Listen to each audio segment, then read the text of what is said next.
Good morning, सुप्रभात, जय हिंद, वंदे मातरम। स्वागत है सबका सत्य कहते हुए इस ऑनलाइन लाइव क्लासेज के प्लेटफॉर्म पे। होली के बाद आप सबका एक बार फिर स्वागत है। उम्मीद करता हूँ आप लोगों ने सबने अच्छे से त्यौहार मनाया होगा। अब आज मंडे सोमवार से इस त्यौहार की जो है खुमारी से हम बाहर आते हैं और आज से वापस अपनी पढ़ाई सुचारू रूप से जारी रखें। ठीक है। अच्छा, अब चूंकि मैंने आपको लाइव आके बताया भी था कि 24 अप्रैल को एक एग्जाम की डेट आई हुई है। पहले 24 अप्रैल को होगा, अगर दो सेंटर में मतलब सेंटर में दो रैलियां, बाकी पहला का 24 अप्रैल, दूसरे का 25 मई, ऐसा जो भी, तो मई का लास्ट वीक है। और उदयपुर भर्ती रैली का भी अब संभावित मतलब एआरओ वगैरह जितने भी जिनका एग्जाम पेंडिंग पड़े रिटर्न के, उनका भी एग्जाम जो है 24 अप्रैल को होने की संभावना है। तो लगभग अपने पास 35 एक दिन पड़े हैं। ठीक है ना। तो पूरा अपना रिवीजन है, टेस्ट पेपर वगैरह हर चीज दोबारा कमर कसते हुए उसको शुरू करें और एक फाइनल टच दें। ठीक है, चलिए शुरुआत करते हैं। टेस्ट संख्या 30 ऐप पे निःशुल्क टेस्ट पेपर दे रखे हैं, उसमें से टेस्ट संख्या 30 का पहला टेस्ट पेपर मतलब अपना पहला क्वेश्चन लेके शुरुआत करते हैं। भाई अंडर रूट है, ठीक है, अंडर रूट, ये अंडर रूट यहां नहीं है, वैसे यहीं तक होगा। ठीक है, 2500 का अंडर रूट प्लस 961 का अंडर रूट को अगर जोड़ें तो वो किसका वर्ग होगा। ठीक है, क्या पूछ रहा है, वो किसका वर्ग होगा। ठीक है, चलिए शुरुआत करते हैं। तो 2500 का वर्गमूल हम सभी जानते हैं कितना होगा, 50।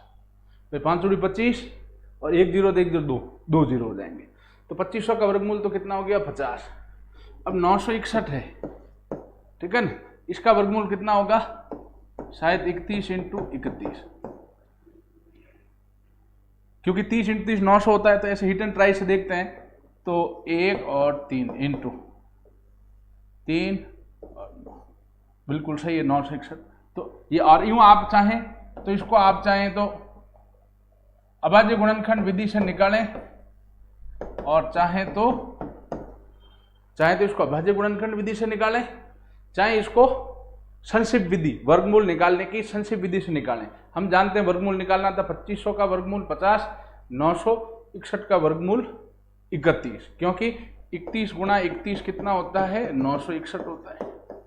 ठीक है, ये गुणा करके आप रैंडम देख सकते हो। 30 इंटू 3 900 होता है, 30 इंटू 30 कितना होता है, 900। तो 961 है तो 30 से बड़ी होगी, तो अगली संख्या कौन सी, 61। 61 को 61 से गुणा करके देख लो, हिट एंड ट्राई से देख लीजिए। या 81 का वर्गमूल बराबर प्रश्न चिन्ह का, 81 का वर्गमूल कितना होता है, 9 बराबर प्रश्न चिन्ह का वर्ग। तो ये अगर इसको x माने तो x बराबर 9 बराबर x स्क्वायर, तो x कितना हो जाएगा, इधर वर्गमूल हटाओगे तो इधर वर्ग हटाओगे तो वर्गमूल आ गया, x बराबर कितना आ जाएगा आपका 3। x कितना आ जाएगा, 3। चलिए अब अगला सवाल चलते हैं भैया। अब ये सवाल आसान है, लेकिन अच्छा सवाल है। 3 बड़ी बड़ी संख्याएं दी, 3-3 अंक की, उन तीनों का कह रहा अगर हम गुणा करें तो उन पूरे गुणनफल का इकाई अंक क्या होगा, उस पूरे गुणनफल का इकाई अंक क्या होगा, ये हमें पूछ रहा है। तो इनका इकाई अंक ले लो, इसका इकाई अंक 4 है, इसका इकाई अंक कितना है, 2, इसका इकाई अंक है 3, जोड़ दिया 4 दिन 8, 8 3 24, 24 का इकाई अंक कितना, 4। तो आंसर आपका निकल के कितना आ जाएगा, 4। 3 संख्याओं के इकाई अंक ले लो, उनको गुणा कर लो, 24 आया, उसका भी इकाई अंक क्या, 4, तो वो आंसर।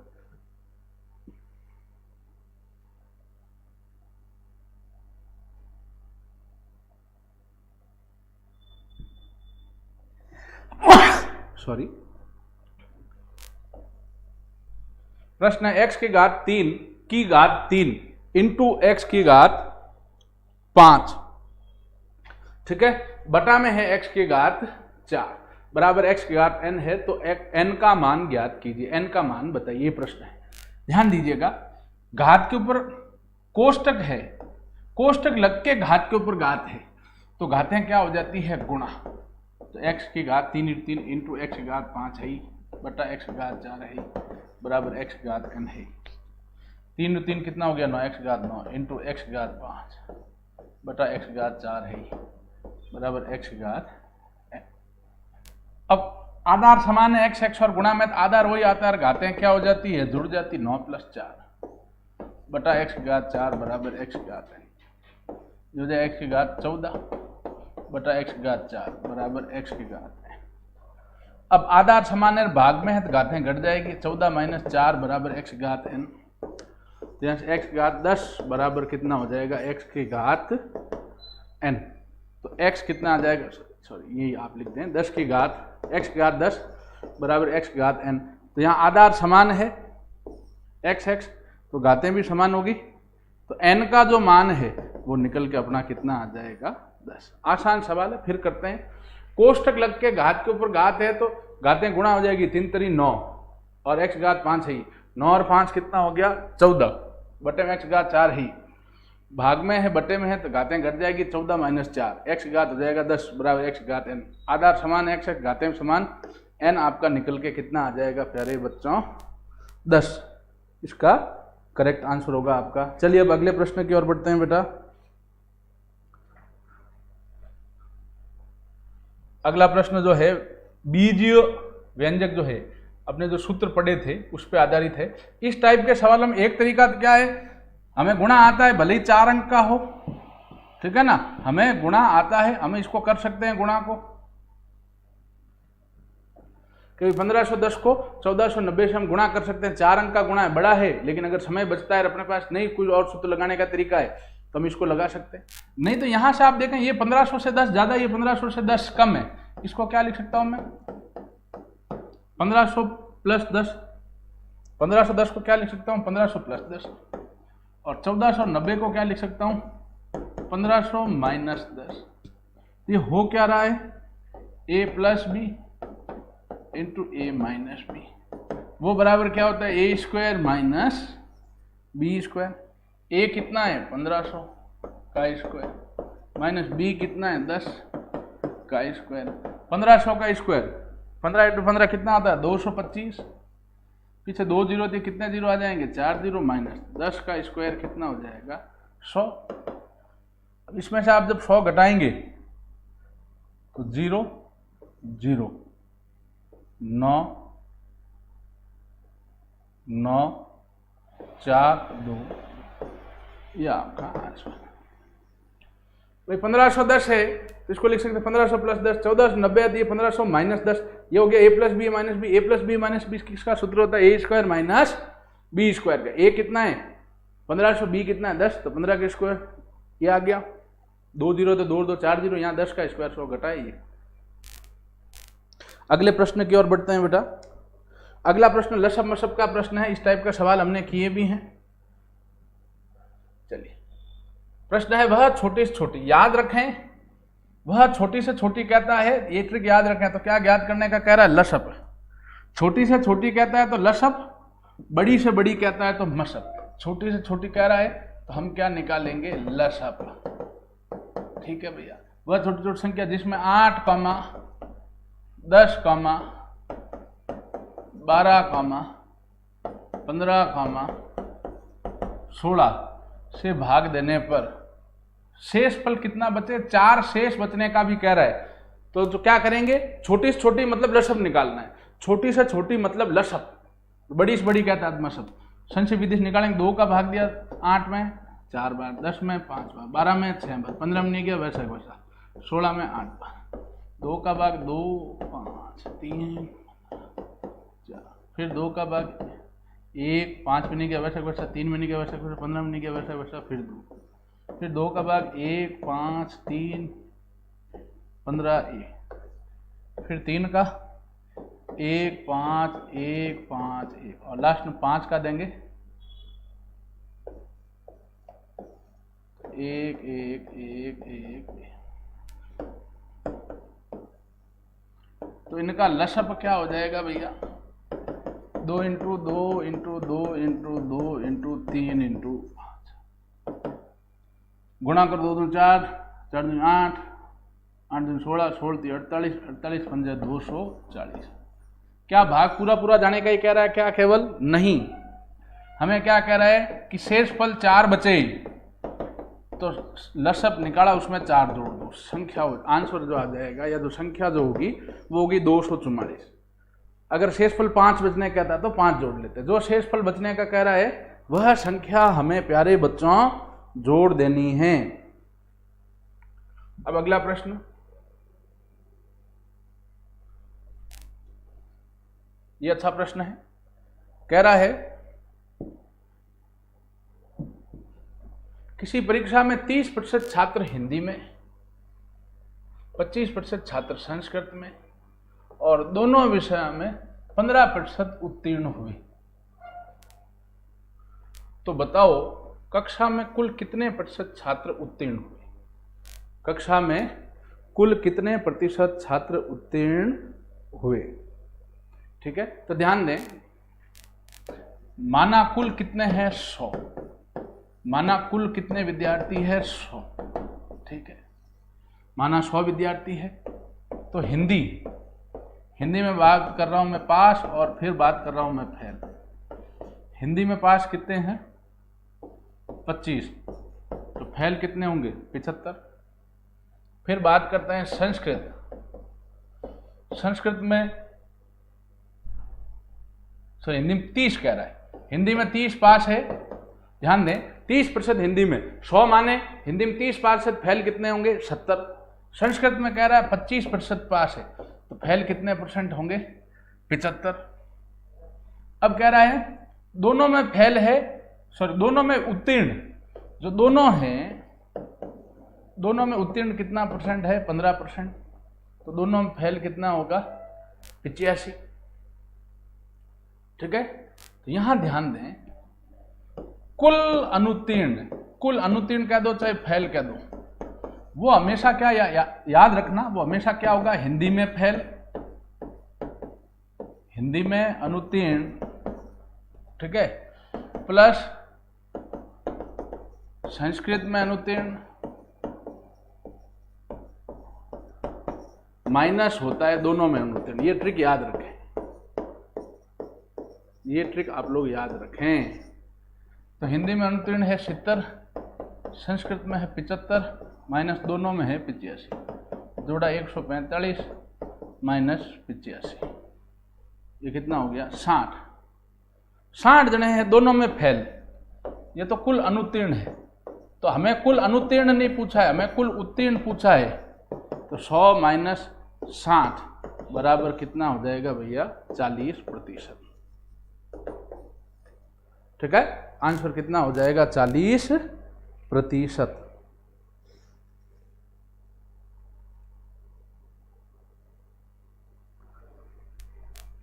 ध्यान दें,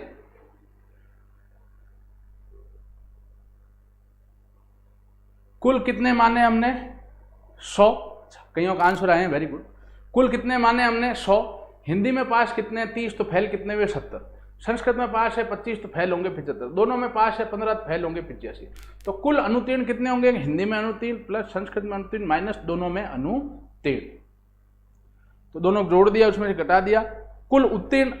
कुल अनुत्तीर्ण आए 60, तो कुल उत्तीर्ण कितने होंगे? 100 माइनस 60 बराबर कितना आ जाएगा प्यारे बच्चों? 40। ठीक है, और फेल पूछता तो 60, पास पूछा है तो कितना बता देंगे हम लोग? 40। चलिए अब इसके बाद अगला सवाल करते हैं भैया।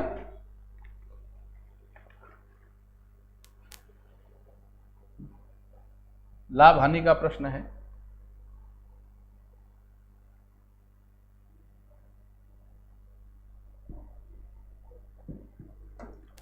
कह रहा 80 पेंसिलों का विक्रय मूल्य, 80 पेंसिल का जो विक्रय मूल्य है वो बराबर है 60 पेंसिलों का क्रय मूल्य के बराबर। तो लाभ या हानि प्रतिशत ज्ञात कीजिए। तो क्या पूछ रहा है? लाभ या हानि प्रतिशत ज्ञात कीजिए। हमें ये ट्रिक मैंने आपको बताई, क्रय मूल्य मान लो बराबर के इधर वाली संख्या और विक्रय मूल्य मान लो बराबर के इधर वाली संख्या। ठीक है, बराबर के दूसरी तरफ वाली संख्या मान लो, क्रय मूल्य मान लो इधर वाली, विक्रय मूल्य मान लो उधर वाली। तो यहां इसका क्रय मूल्य निकल के कितना आ जाएगा बच्चों? 80 रुपये। तो विक्रय मूल्य कितना आ जाएगा? 60। तो भैया लाभ होगा हानि होगी? हानि होगी। अगर किसी वस्तु का क्रय मूल्य 80 रुपया, खरीदे 80 में, विक्रय मूल्य बेचा 60 में, हानि होगी। हानि कितनी होगी? 80 माइनस 60, 20 रुपये। तो हानि प्रतिशत क्या होगा बच्चों, हानि बटा क्रय मूल्य इंटू 100। हानि कितने की, 20 की, बटा क्रय मूल्य कितना, 80 इंटू, काटा इसको 4, 25% हानि। हानि कितने परसेंट हुई भैया, 25%। बिल्कुल सही जवाब है। हानि कितने परसेंट होगी, 25%। चलिए अब हम इसके बाद आगे बढ़ते हैं भैया।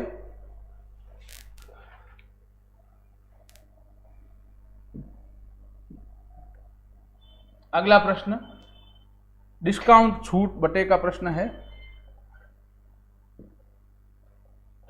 प्रश्न में कह रहा है दीपावली के अवसर पर एक शोरूम वाला 18,000 रुपये अंकित मूल्य कितना है फ्रिज का, 18,000 रुपये पर क्रमशः 20 व 10% की छूट देता है, तो बताओ उसका क्रय मूल्य क्या है।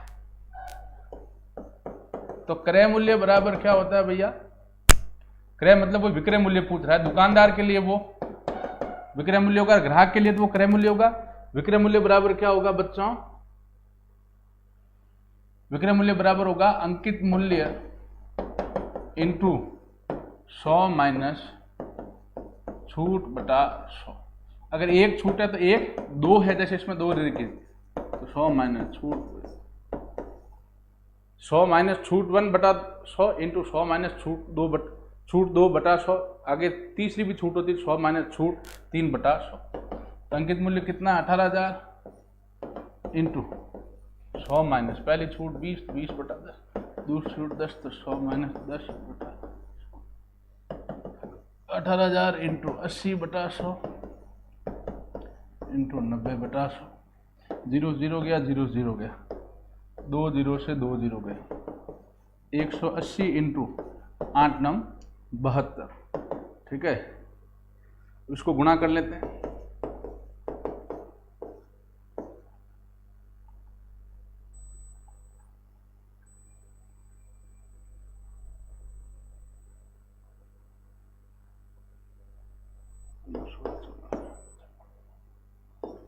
इंटू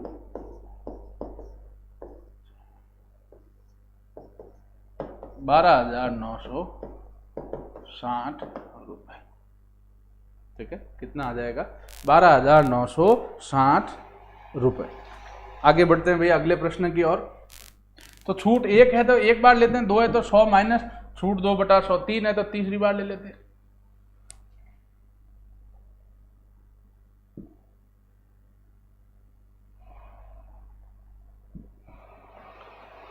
कह रहा कोई राशि 5 वर्ष में दुगनी होती, 5 वर्ष में कितनी हो जाती दुगनी, तो वह कितने वर्ष में चौगुनी मतलब 4 गुना हो जाएगी।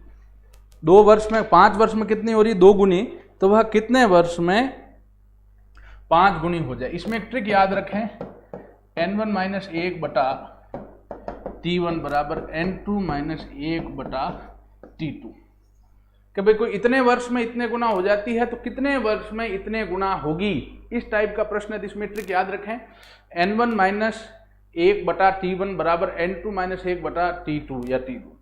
ठीक है, दुगनी कह रहा है तो n 2 लेंगे, 2 माइनस 1 बटा समय कितना 5 पर कितना 4 गुना कर रहा है तो n2 लिया 4 माइनस 1 बटा समय t2, 2 में से गया 1 बटा 5 बराबर 3 बटा t2। वज्र गुणा किया t2 इंटू 1 बराबर 5 इंटू 3, t2 बराबर 15 वर्ष। ठीक है, आंसर कितने वर्ष आ जाएगा 15 वर्ष। चलिए अब हम नेक्स्ट आगे बढ़ते हैं। औसत का एक सवाल है बच्चों,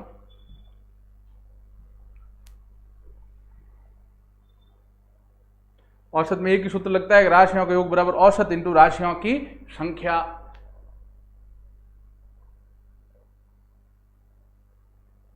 प्रश्न है 32 छात्रों की औसत आयु 10 वर्ष है, तो 32 छात्रों की कुल उम्र कितनी हो जाएगी, औसत 10 है, छात्रों की संख्या 32 है, कितने वर्ष हो जाएगी 320 वर्ष। ये समीकरण है। 32 छात्रों की औसत उम्र 10 साल है, तो 32 छात्रों की कुल उम्र हो जाएगी औसत 10 इंटू छात्रक संख्या 32 बराबर 320। कह रहा अध्यापक की आयु भी सम्मिलित करें तो औसत आयु 1 वर्ष बढ़ जाता है। ठीक है, तो अध्यापक के आने पर नया औसत कितना हो जाएगा बेटा? नया औसत बच्चों ये हो जाएगा, पहले 10 था, अब एक और बढ़ गया, तो नया औसत कितने वर्ष मान लोगे? 11 वर्ष। अध्यापक के आने पे औसत आयु 1 वर्ष बढ़ जाती है, तो 10 + 1 कितना हो गया? 11 वर्ष। तो अध्यापक प्लस 32 छात्राओं की कुल उम्र कितनी हो जाएगी? औसत अब कितना है? 11 इंटू राशियों संख्या 32 लोगे, 32 + 1 लोगे 33, क्योंकि 32 छात्र है, एक अध्यापक खुद है, ये हो जाएगा। तो ये कितना हो जाएगा? 3 6 3 343 वर्ष। ये समीकरण 2 हो गया।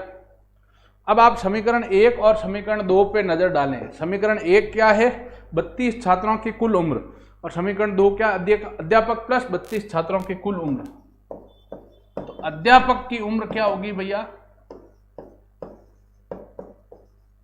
वो हो जाएगी समीकरण 2 माइनस समीकरण 363 माइनस 320, कितने वर्ष आ जाएगी? 43 वर्ष। अध्यापक की उम्र कितने वर्ष आ जाएगी? 43 वर्ष। चलिए अब हम आगे चलते हैं। समानुपात का एक प्रश्न है, आसान सा प्रश्न होता है, उसमें केवल क्या होता है? बाह्य पदों का गुणा बराबर क्या होता है? मध्य पदों का गुणा। इसका मान निकालें भैया आप लोग एक बार, और कमेंट बॉक्स में दें। बिल्कुल आसान प्रश्न है, ऐसा सवाल कराया भी मैंने।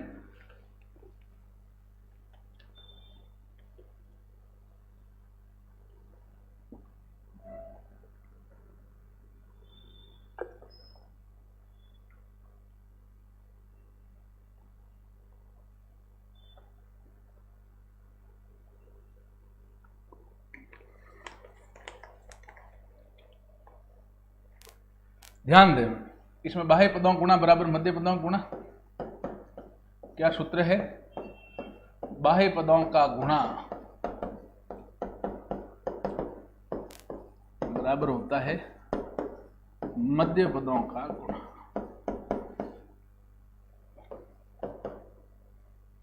8 × 36 बराबर x × 48। 8 × 36 बटे में कितना आ जाएगा? 48 बराबर x। 8 का भाग दिया, एक बार 8 का भाग दिया, 8 संग 48, 6 बार 36 में 6 का भाग दिया, x कितना आ गया? 6।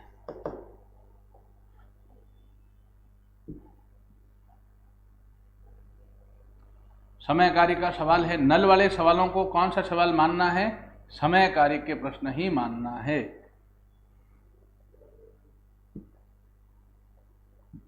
प्रश्न कह रहा है दो नल है ए और बी, किसी टंकी को क्रमशः नल ए और नल बी जो क्रमशः 30 व 40 मिनट में भरते हैं। तीसरा नल सी है, वो उसे 20 मिनट में खाली कर सकता है। दो नल 30 और 40 मिनट में भरते हैं, तीसरा नल सी उसे 20 मिनट में खाली कर सकता है। तो तीनों एक साथ आरंभ करें तो 1 मिनट में या 1 मिनट बाद टंकी में शेष पानी कितना रहेगा? अगर हम लोग तीनों नल एक साथ आरंभ करें, टंकी में शेष पानी रहेगा, आएगा कितना? 1/30 प्लस कितना आएगा? 1/40, लेकिन जाएगा कितना? 1/20। लसअप लिया, इसका कितना आया? 120 आएगा। 30 का भाग 120, 4 बार 4 को 1 से क्या? 4। इसका भाग इसमें 3 बार, 3 को 1 से क्या? 3, 6। 7 - 6/120, 1/120 मिनट। तो कुल समय इसका उल्टा हो जाएगा। ये तो 1 मिनट में भरा हुआ पानी है, तो कुल समय इसका उल्टा है 120 मिनट, और अगर घंटे में कहें तो 2 घंटे। ठीक है, चलिए अब इसके बाद आगे बढ़ते हैं नेक्स्ट प्रश्न की ओर। नाव धारा का प्रश्न है। 120 मिनट को हम क्या लिख सकते हैं? 2 घंटे।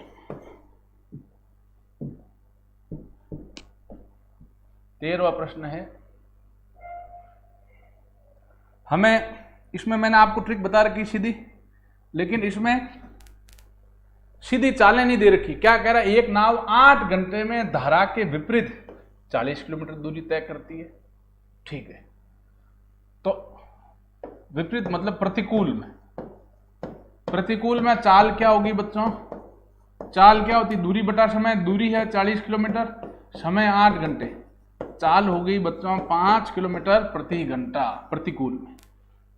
और अनुकूल में चाल क्या हुई, अनुकूल में चाल कितनी हुई, वह 36 किलोमीटर बटा 6 किलोमीटर प्रति घंटा। तो शांत जल में नाव की चाल क्या होगी, देखो नाव की चाल क्या होगी बच्चों, नाव की चाल बराबर होती है अनुकूल प्लस प्रतिकूल बटा 2। 5 + 6 बटा 2, 11 बटा 2 मतलब 5.5 किलोमीटर प्रति घंटा। और अगर हमें पूछे प्रतिकूल में चाल, या अच्छा अपने धारा की चाल पूछे, हमें क्या पूछे बच्चों, धारा की चाल, तो वो क्या होगा, अनुकूल माइनस प्रतिकूल बटा 2, 6 - 5 बटा 2, 1 बटा 2 मतलब 0.5 किलोमीटर प्रति घंटा।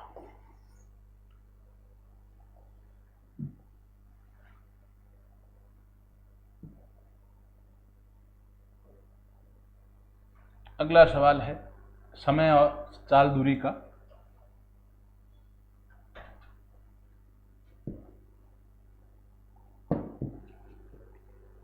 प्रश्न कह रहा है 180 मीटर लंबी रेलगाड़ी 38 किलोमीटर प्रति घंटे की चाल से जा रही, उसके सामने से 240 मीटर लंबी रेलगाड़ी 34 किलोमीटर प्रति घंटे की चाल से आ रही है।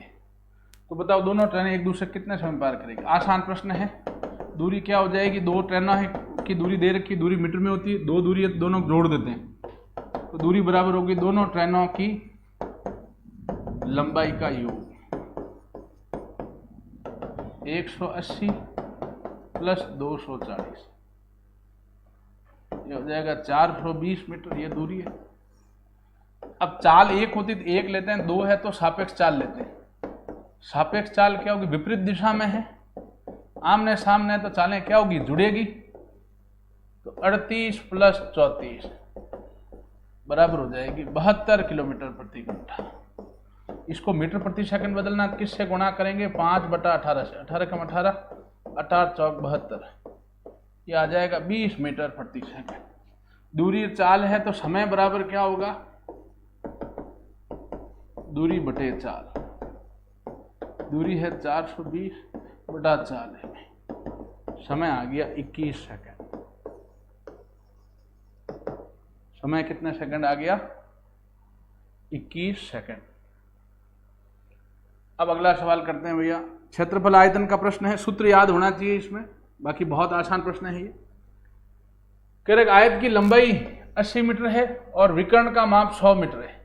तो आयत का विकर्ण क्या होता है पहले तो वो देखते हैं। आयत का विकर्ण जो है वो बराबर होता है √ लंबाई स्क्वायर प्लस चौड़ाई का स्क्वायर।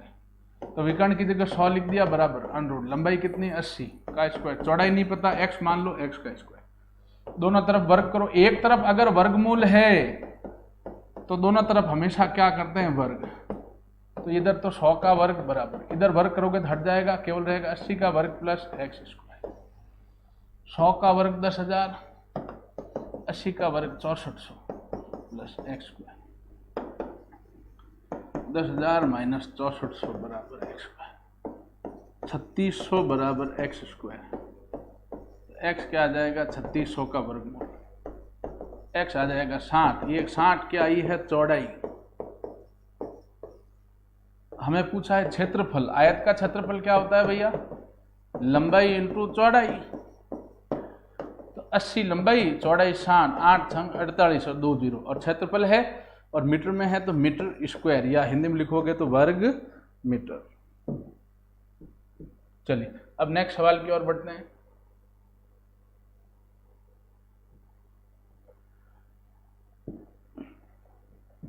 कोडिंग का प्रश्न है। बॉडी BODY को लिख क्या रहा है DQF, ऐसे खड़े में लिख देना है। B मतलब 2 होता है, O मतलब 15, D मतलब 4, Y मतलब 25, D मतलब 4, Q मतलब 17, F मतलब 6, A मतलब 1। 2 से 4 हुआ 2 जुड़ा, 15 17 हुआ 2 जुड़ा, 4 से 6 हुआ 2 जुड़ा, 25 एक को हो चाहे 27 को हो, एक ही बात है, 2 जुड़ा। सब में 2 2 जुड़ रहा है, तो माइट MIGHT। M मतलब 13, I मतलब 9, G मतलब 7, H मतलब 8, T मतलब 20।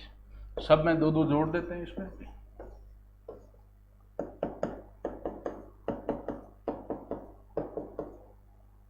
तेरह में 2 जोड़ा 15, 15 मतलब O। I में 9 जोड़ा 11, 9 में 2 जोड़ा 11, 11 मतलब K। G में अपना 7 में 2 जोड़ा 9, 9 मतलब I। 8 में 2 जोड़ा 10, 10 मतलब J। 20 में 2 जोड़ा 22, V। आंसर आ जाएगा OKIJV।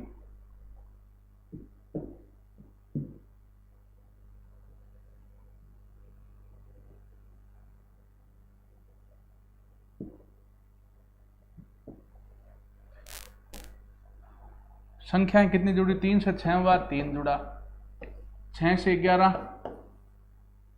5 जुड़ा, 11 17 7 जुड़ा। तो संख्या कितनी जुड़ेगी? 9। 18 में 9 जुड़ेगा तो संख्या तो आपके कितनी आ जाएगी? 27। संख्या तो कितनी आ जाएगी? 27। पहले 3 में 3 जुड़ा 6, 6 में 3 5 जुड़ा 11, 11 में 7 जुड़ा 18, 18 में फिर कितना जुड़ेगा? 9 जुड़ेगा, 18 में 9 जुड़ेगा 27। इधर F मतलब 6, G मतलब 7, I मतलब 9, L मतलब 12। इसमें पहले कितना जुड़ा? 1, फिर जुड़ा है 2, फिर जुड़ा है 3, तो अब कितना जुड़ेगा? 4। 12 में 4 जुड़ेगा 16, 16 मतलब P। आंसर क्या हो जाएगा? 27P। ठीक है, आंसर आपका निकल के कितना आ जाएगा? 27P। चलिए अब हम इसके बाद आगे बढ़ते हैं भैया। नेक्स्ट सवाल है, ये तो आसान है। राजधानी दे दी है, कनाडा की राजधानी है ओटावा।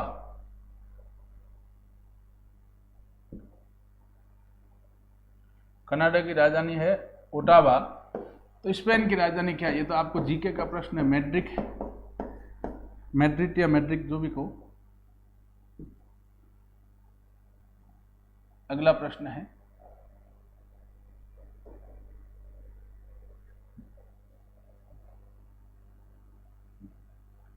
लुप्त संख्या मिसिंग नंबर का। अब इसमें क्या कर रहा है आप देखें, ऊपर वाले को दोनों गुणा करके उसका आधा कर रहा है, 2 का भाग दे रहा है। 8 नंबर 72 बटा 2, 36 आ रहा है। 8 इंटू 10 बटा 2, 80 बटा 2, 40 आ रहा है। 9 इंटू 12 बटा 2, 108 बटा 2, 100। आंसर हो जाएगा आपका। लास्ट प्रश्न आज की क्लास का, बिल्कुल फर्जी सवाल है, आसान सा प्रश्न है, इजी सा। यहां से एक ऐसा बात, 2 भाई आडी लाइन थी, 2 खड़ी लाइन हो गई। अब 3 ये है हॉरिजॉन्टल, तो 3 वर्टिकल हो जाएगी, तो ऑप्शन ए आपका करेक्ट हो जाएगा। ठीक है, चलिए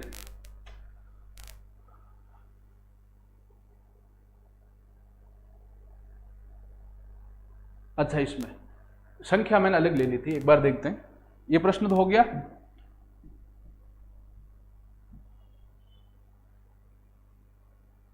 यहां